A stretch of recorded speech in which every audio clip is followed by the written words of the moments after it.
We're going to bring in our guy, Jordan Farr, an incredible year as the goalkeeper with our Tampa Bay Rowdies. He's moving on to DC, to the MLS, but so grateful to have him here on the program. Jordan, what's going on, buddy? How are you?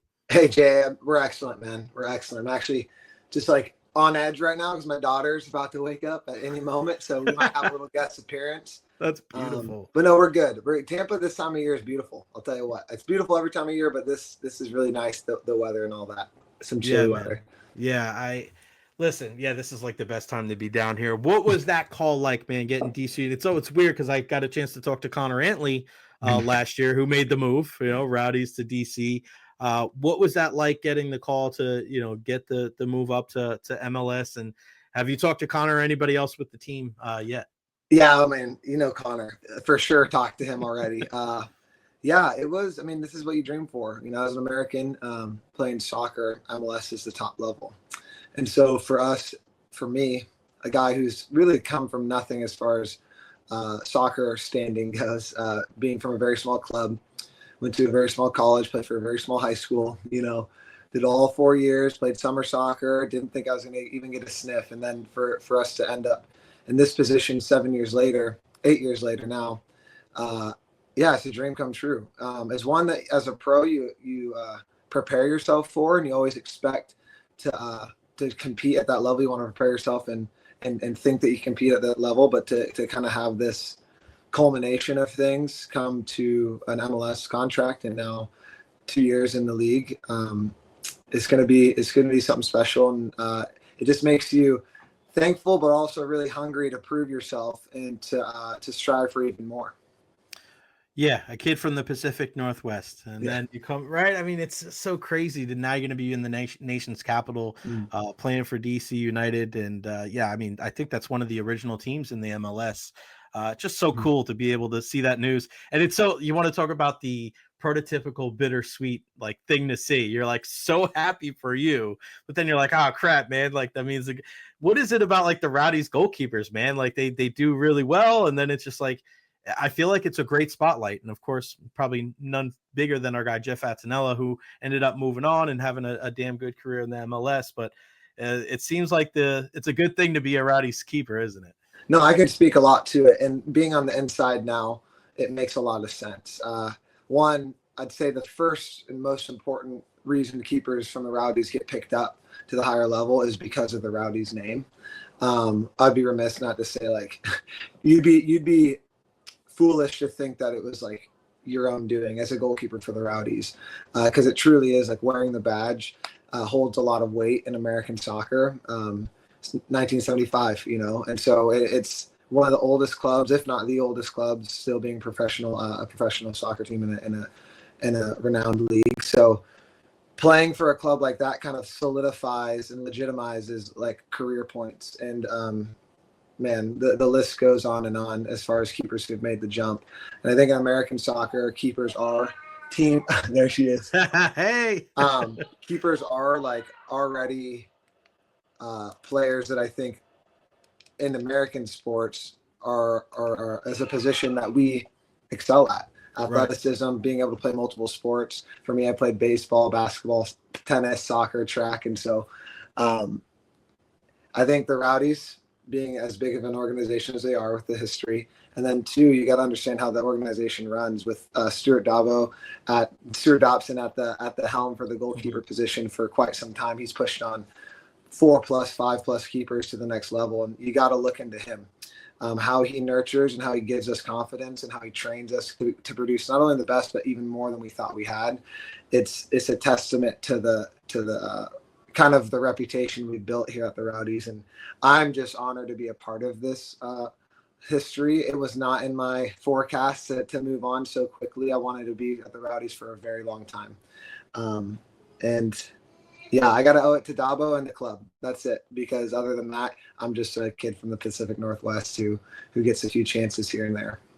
One thing I loved about your team this year, and you saw it with so many, the social media crew did such a great job. They did. But you just see how well you guys get along. And you see in certain teams and certain sports, like a guy gets injured and he's not around the team. And then like Forrest has been hurt like the entire year, but he's still there, still all the time. Leo banged up. He's still around. Like you guys really did get along, and you win a playoff game. We'll get to that in a second, but there was such a nice camaraderie with this team this year. Yeah. Very unique. It's one that it's like I said, it's just a very unique group. And you see Forrest and you see Leo, you see Lewis and Aaron and all these guys who've been with the club for a long time, who have set the standard and kind of push on like this important pressure that you need to have when you're wearing the badge. And you get a group, when those guys are leading you, it's they push the culture, they push the family atmosphere onto you, and it's easy for guys coming in to kind of just soak it in. Our locker room was one of the closest I've ever been in as far as regards into like within training, 9 to 1 when we're around each other in the morning. And that to me was like the funnest. I loved coming into training. I loved coming in to compete. Felt like we got the best out of each other. I think if I had obviously it didn't go right on the field every single time. And that was my biggest kind of like question mark on like what went wrong with the season in terms of getting consistent results, because I don't think anything went wrong with the season as a whole. I think we actually played a really cool brand of soccer, even though a lot of people on the outside don't think there was much of a form or function to it. Coach Robbie had us in very detailed meetings. Exactly, we had a playing style. We knew what we were doing stepping into every game, but it didn't translate all the way. And I think that's the nature of this one season at a time league, where you get guys for one season and they're on to the next thing. Coach Robbie's building something really special here. 1 second, I'm gonna go get it. It's gonna be right here. Yeah, that's fine. Okay. Go ahead.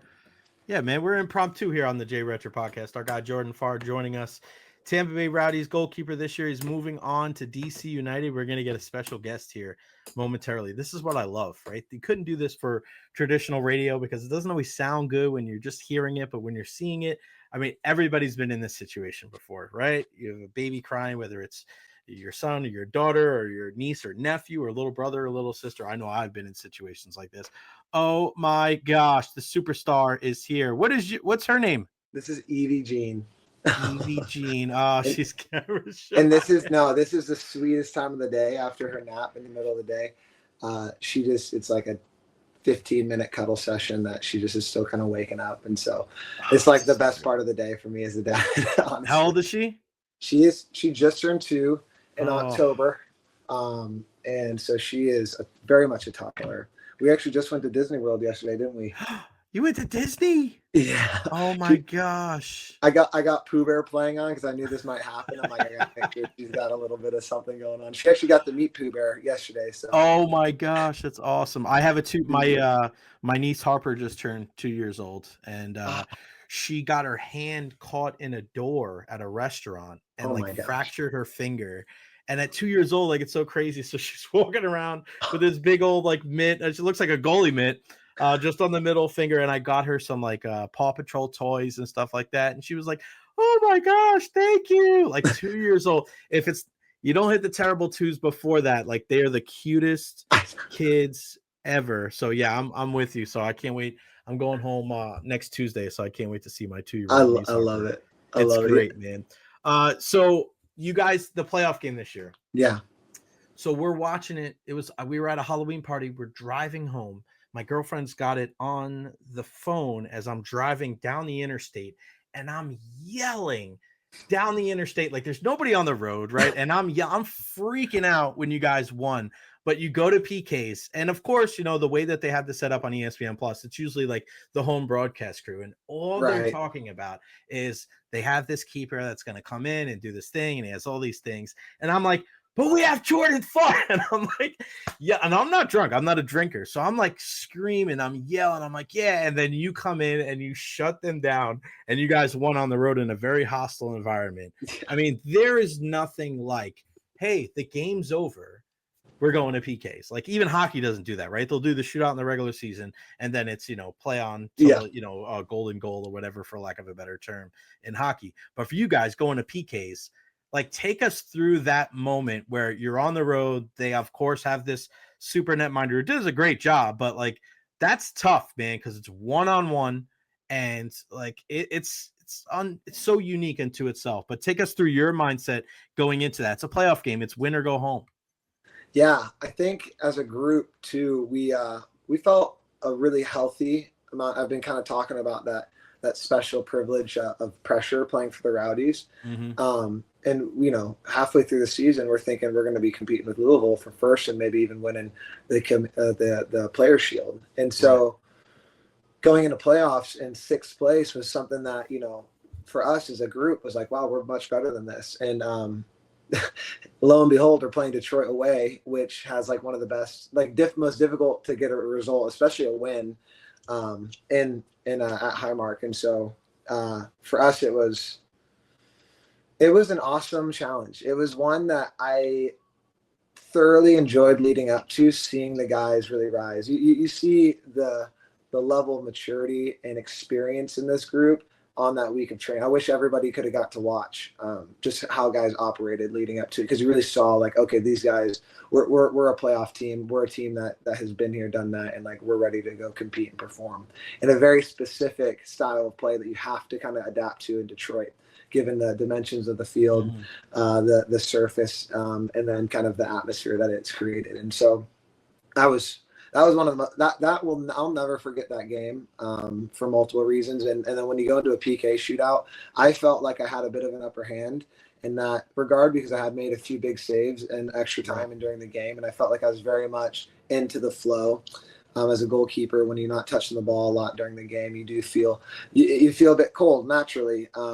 You can always kind of draw from all sorts of things, but for me, I was really drawing from in-game experience within that 90, 120 minute game that we had. And so stepping it was insane, man. That game was insane. So stepping into the net and then obviously Nate Steinwasser making the first save, the sound in that stadium, Ray, it was so loud. And people immediately started just like cussing at me, getting into my head the minutes Nate made the save, because they knew that they had the upper hand. And at that point, I knew, again, we go back, I'll talk about Dabo Stewart, our goalkeeper coach, on and on again. He preps so well for the game, free kicks, set pieces, attacking tendencies from all the forwards, wing play, crosses, all these things, the tendencies of all the attacking parts of Detroit. And then we go into PKs where you're very much studied on who goes where, when they went this way, when they've missed, what their tendencies are. And then from there, it's about having a plan. And so we really liked our plan. I'm not going to dig too much into what that was exactly, but we really liked our plan and we stuck with it. And as far as like the lead up to a PK shot, it changes for me all the time. Sometimes I like to be real calm. Sometimes I like to be really kind of sporadic with like running across the goal or yelling or perhaps like banging on stuff or trying and maybe wasting some time. I felt really confident with our plan. I wanted to be very imposing. And so I kind of did a few cues to kind of let, first of all, Rodriguez Maxi know kind of what I was thinking and try to give him cues. And he went the way that we thought he was going to go. And hearing the announcers talk about, Maxi never misses. He's Mr. Clutch, and going from the highest like decibel sound to an absolute pin drop, besides the Rowdies, obviously my teammates and the staff going nuts. And it felt so good to like cut the momentum right then and there. Right. One of the coolest saves I've ever experienced because of just the special moment that it kind of created within a PK shootout. So that's a really long-winded answer. No, it's great. It's so fresh and like it's something that is so special that really goalkeepers only get to experience, and that's something we like to hold near and dear. When you don't have as many kicks, and this was something that the broadcast crew, and I thought it was very unique because in certain competitions, whether it's international competitions, right, there's like tape or like guys are going to go, either down the middle or what side he's going to go. Do you guys, and without going too deep into it, is there enough examples of PKs for you guys? Because you obviously don't go to PKs in the regular season. Is there enough examples from players that there's stuff out on them? Do you know that their tendencies, or is it more about kind of the gamesmanship that you were talking about? No, so some players have tons and tons of PKs they've taken, and others have one, or zero. Morris, I believe, was the one I saved down the middle. He had one other PK and he went down the middle. Yeah. And so that's hence why we stayed. And kind of, again, there's a lot of cues that as a keeper you can read into kind of how they place the ball, how they play during the game is something that I like to look into. I actually told Leo that leading up to the Charleston game, and he's like, "What?" He like laughed at me, and I'm like, "I'm serious." I look at, are they confident? You know, how much have they ran? Are they tired? Were they cramping during the game? When they shoot, kind of how are they shooting and when are they shooting? Top of the box, close in, cutbacks, are they open their foot? There's a lot of little details that go into it, and then it ultimately just goes subconscious feelings. You have all those thoughts, but it really is like, use it. What's the moment telling you? Try to like, because you don't have a whole lot of time to discern all those different details in the moment, and you just gotta kind of go, like I said, with our plan. And you know, guys like Morris didn't have very much. Mo had a few, you know, and we had some guys we wanted to talk to up prior to the PK, see if we can go chatter in their ear, tell them to go one way, see what they do. There's a lot. It's so fun. It's just like, I could write a book, I feel like, about the things that we think about. Yeah, you should, man. That'd be great. No. I mean, it's tough. Like, and people say like, oh yeah, it's a 50-50, it's a coin flip. I'm like, it's not a coin flip. There's a lot that goes into it. So for people that are saying like, oh, it's just a coin flip, it doesn't matter, you just guess either way. Like, every time you hear that from another, because I remember Tim Howard talking about it, famed U.S. goalkeeper, he was saying it is definitely not a coin flip. There's a lot that goes into it, and kind of like what you said. But yeah, if writing a book on that, man, one day, I think that would be a bestseller for sure. Before I let you go, and I appreciate your time, man, just a message that you have for Ralph's mob and the entire Tampa Bay area and Rowdies fans that are so appreciative of your time here. Wow, yeah, it's something that I knew from the beginning I wanted to be really intentional about, and that's just being really living in the moment and being super thankful for what it means to be a Rowdy and what it means to play Al Lang, what it means to play in front of the Skyway Casuals and the Ralph Mob and every single fan group that exists within the Rowdies organization that comes day in and day out. The boys and girls that come from the clubs around the community, the old heads that have been supporting since '75, and all the new Floridians that are moving here trying to look for something fun to do in St. Pete. It was a absolute privilege and an honor, and I got to, before every single game, I like to spend time walking on the field and looking at the bay, looking at the high rises, the sun setting over Clearwater and on the West Shore there. And to me, it's something that is almost a spiritual part of that I get to now say I was part of a legacy that is going to live long beyond me, and to me, I just want to say thank you. The supporter section every single game at home made sure to at least like give me a chant one time, like that's our keeper, or something regarding me and like their admiration for me, and that stuff doesn't go unnoticed. How you guys treat us is a direct reflection of the confidence that you see on the field. For me, I haven't got to play out as a goalkeeper as much as I'd like to in my career, especially with certain playing styles that I played within. And Coach Robbie wanted to put a lot of responsibility on me to come off my line, to play, to pick passes, short, long, whatever. And the confidence that I got to feel on the field from not only my teams and the staff, but from the fans and supporter groups was is something that renewed a lot of my faith in myself, renewed a lot of my love for the game, and something that is going to carry me into this new journey with DC. And so from the bottom of my heart, I can't even explain even more how much I thank this group, my teammates, the staff, the organization, front office, even the field crew is incredible people to work with. All the guys on the back end, even food and drink, merchandise, yourself, the media. And then most importantly, the men and women who show up every single Saturday to support and care so deeply about this team that actually pushes it to a new level on and off the field. And with that, I say thank you, and I'll never forget this time. I had my second child here. We got to experience so many lifelong memories as a family, and I could go on and on, but I'm just going to stop at that. Thank you so much for having me on. The scarf right here, brother. Rowdies are always a huge part of the show here. And listen, it's been a joy to watch you play. I love those long balls where you just blast him and let Cal run for him. I mean, that's I'll just miss that.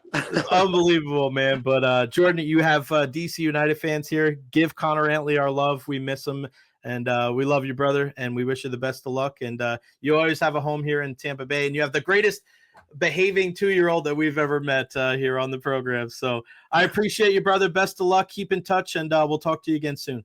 Thank you so much, Jay. Thanks for having me.